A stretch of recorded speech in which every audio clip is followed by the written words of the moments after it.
That's why I hate it when you force me to do everything that's such a hassle. If you're not going to be cooperative, you should be the one to take care of your mother. Just shut up and take care of her. If you don't like it, and if you're going to refuse, we'll get a divorce.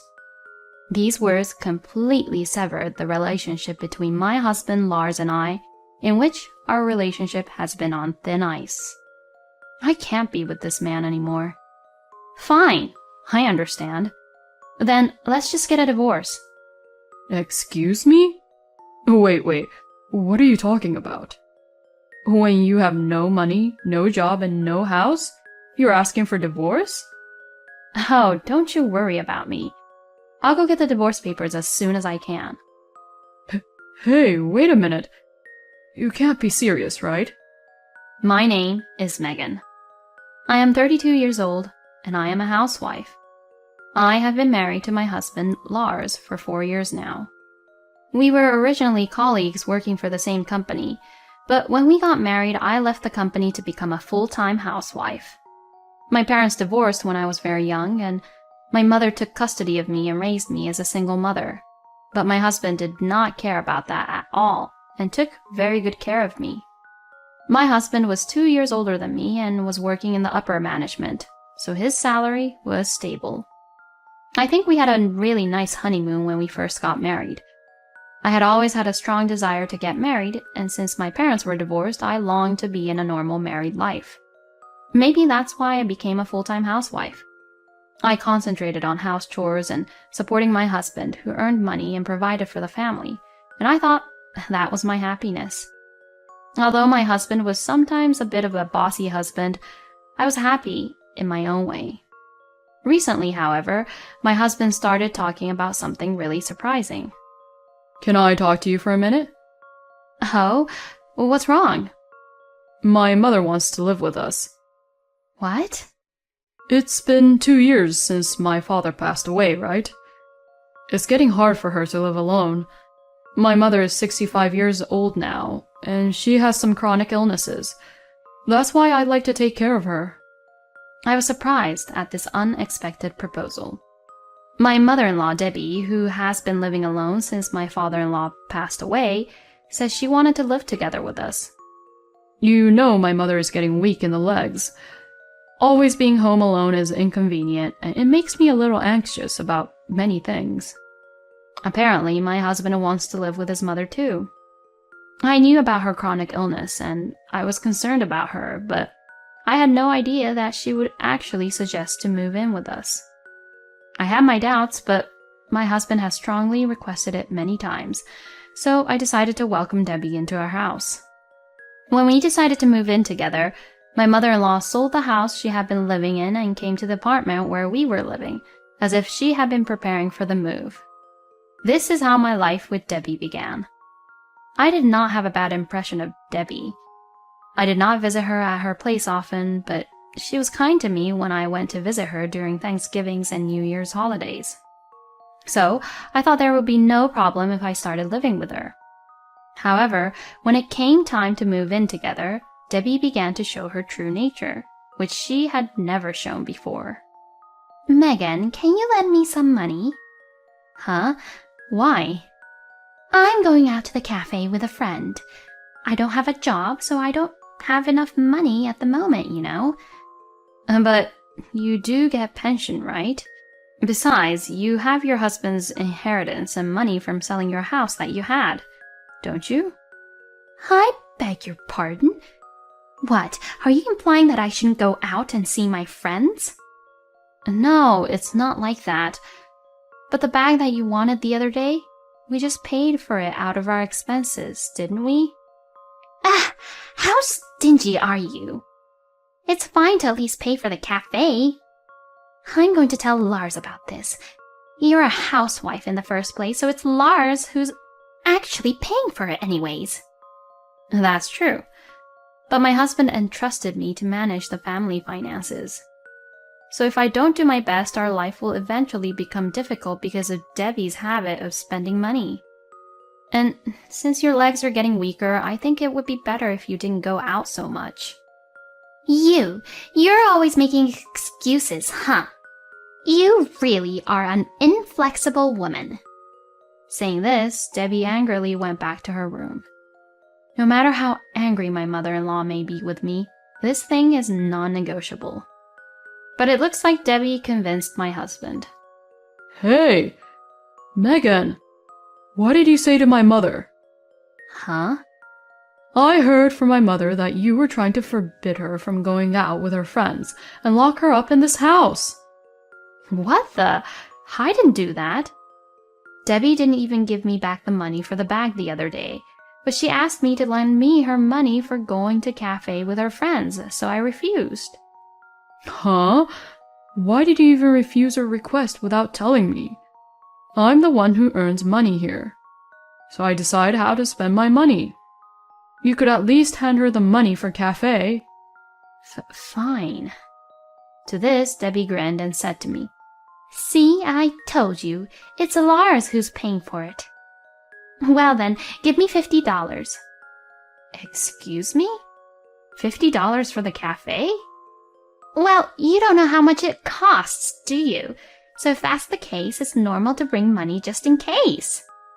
Yes, but... Just give her $50.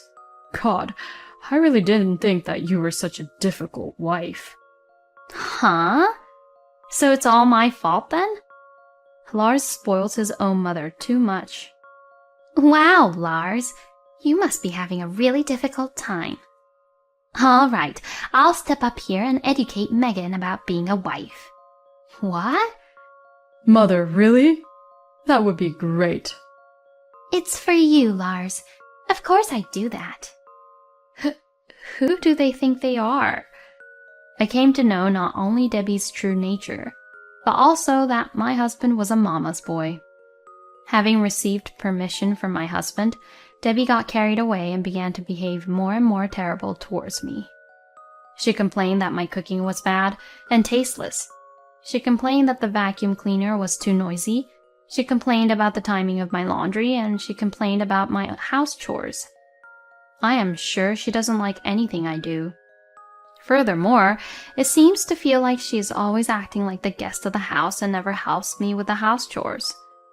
I would appreciate it if she would do things like hang the laundry or wash the dishes, but no matter how much I asked her to do so, she always insists, Don't abuse an old person like me who has chronic illnesses. No matter how much I tried to talk to her, she would eventually ask my husband for help and treat me like I was the bad guy. In the end, my husband gets angry with me and I end up feeling terrible. I guess this is exactly what being bullied by a mother-in-law must mean.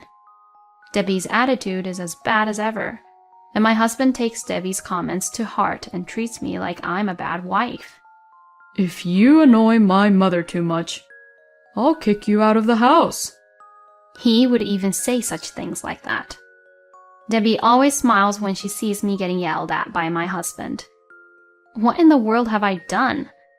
If I had been mean to Debbie, I would understand. But I do my house chores, manage the finances, feed my husband and mother-in-law well-balanced meals, and treat them normally. And yet, I can't stand the fact that they are so mean to me just because I am Debbie's daughter-in-law. I found myself in this situation for about 6 months. The stress from Debbie bullying me built up, and I finally developed a stomach ulcer. Initially, I was treated at a local clinic, but I needed to be hospitalized and was referred to a large hospital in town, where I was admitted. When my mom found out that I was hospitalized, she came to visit me every day, even though she lived far away from the hospital. As a result of the days I spent not feeling alive, I got sick and had to be hospitalized. I was quite depressed, but my mother's daily visits helped to heal my heart little by little. On the other hand, my husband and Debbie did not come to visit me.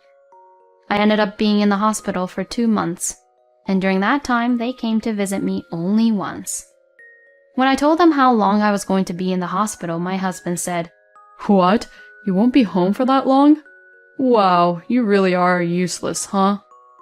And Debbie would also say, You don't have the guts. I'm in much worse shape than you. What do these people think I am? When my mother came to visit me afterwards, they would quickly leave. Seeing them leave without saying any proper greeting, I was disappointed not only in Debbie, but also in my husband. Just the thought of having to live with those people again after leaving the hospital was horrifying. Perhaps the reason I was in the hospital for so long was because I was thinking about that. Later, I was finally discharged from the hospital. When I called my husband, he said he understood and came to pick me up by car. I was thinking that he still had this kindness in him, and when he saw me as he picked me up, he said, "It was really difficult while you were gone, you know." When I asked him what he meant, he said that even in front of my husband, Debbie made him do everything, saying things like, I can't cook today because my leg hurts. or, I need to take a break, so do the cleaning and laundry. so Lars had to do the house chores after work and on his days off, which was really hard for him because he didn't have time to rest. I was a little happy. My husband understood the hardships of doing house chores and dealing with Debbie.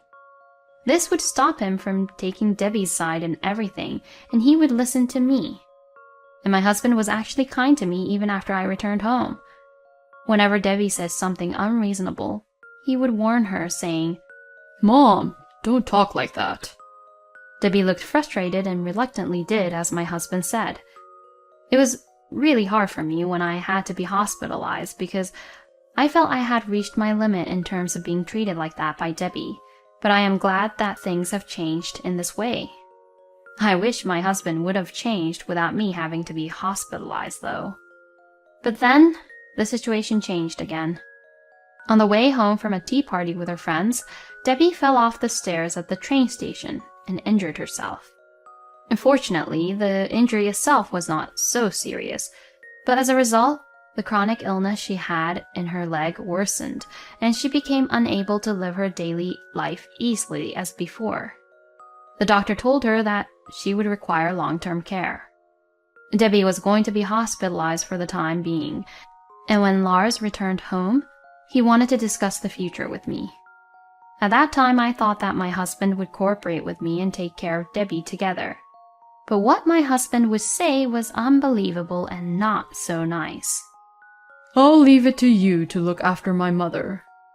Excuse me?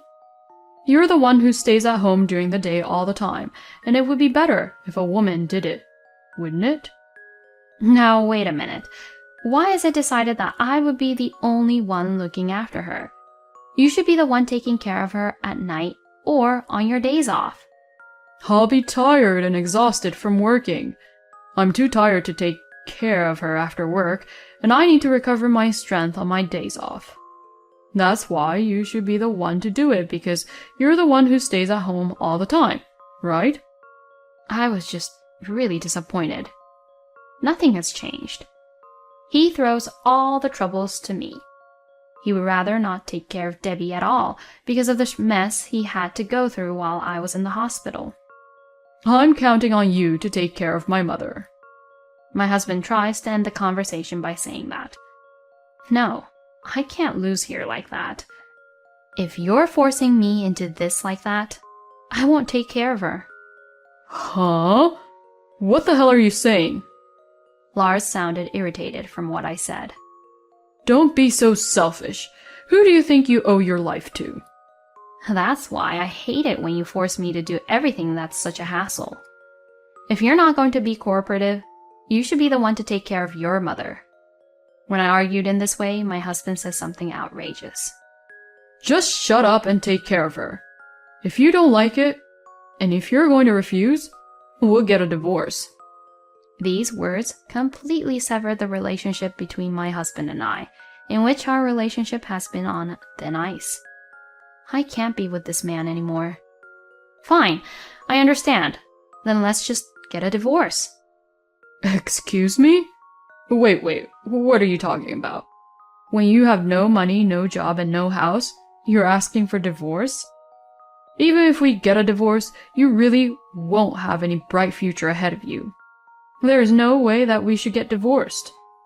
It seems that my husband had suggested the divorce upon me as a threat. But to me, it was no longer a threat. It had become just a talk of separation. Oh, don't you worry about me. I'll go get the divorce papers as soon as I can.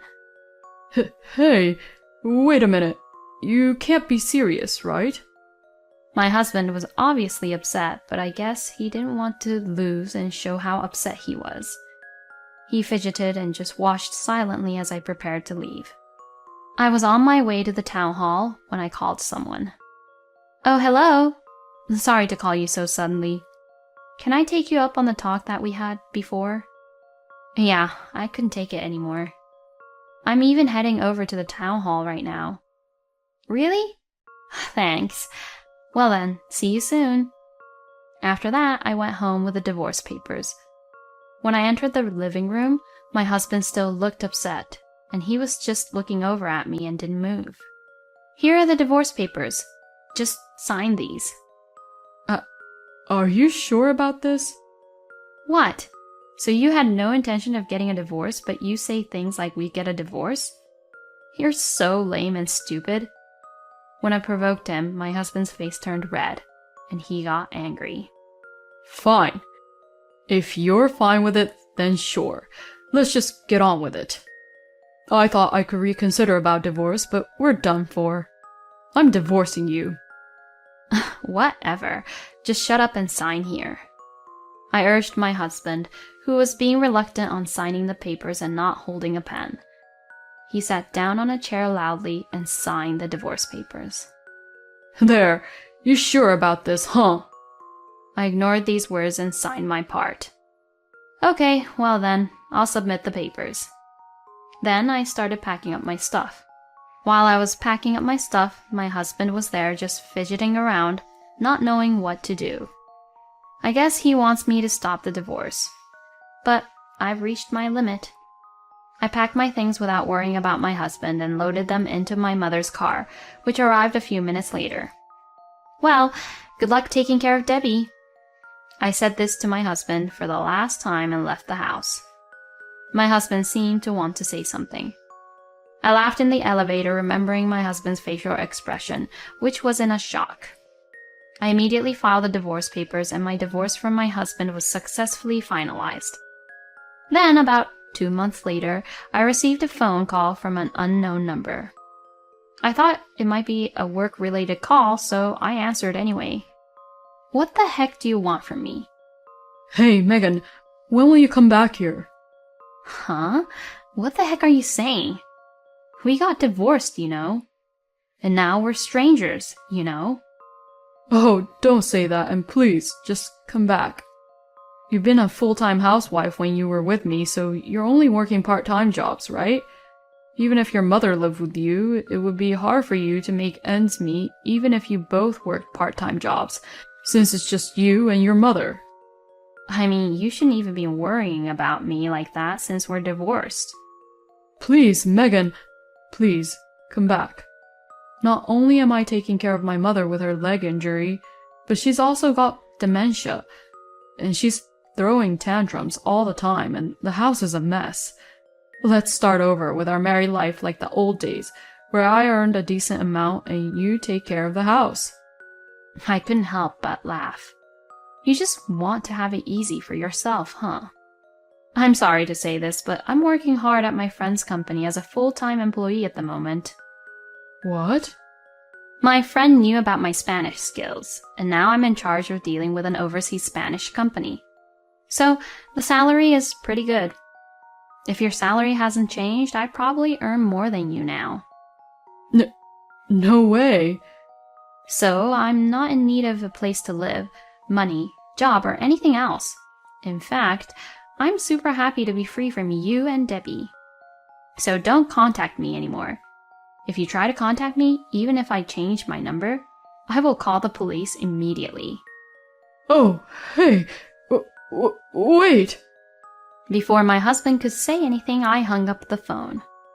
I heard from a former colleague of mine who still works at the same place as my ex-husband that my ex-husband was demoted because he couldn't rest his body and mind at home because of taking care of Debbie and kept making mistakes at work.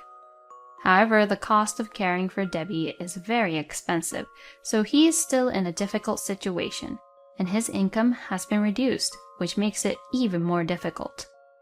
Well, he got what he deserved.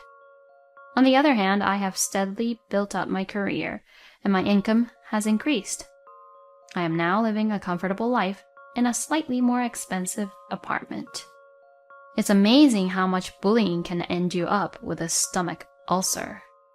And even though Lars experienced it once and learned how hard it is to take care of the house chores and his mother, he is just the worst for trying to force everything onto Megan. I can only say that he deserved to be abandoned by Megan in the end, and all the burden came to him. I hope that Megan will continue to work hard at her job while also fulfilling her private life. Thank you for watching until the end. Please subscribe to our channel. See you in our next video.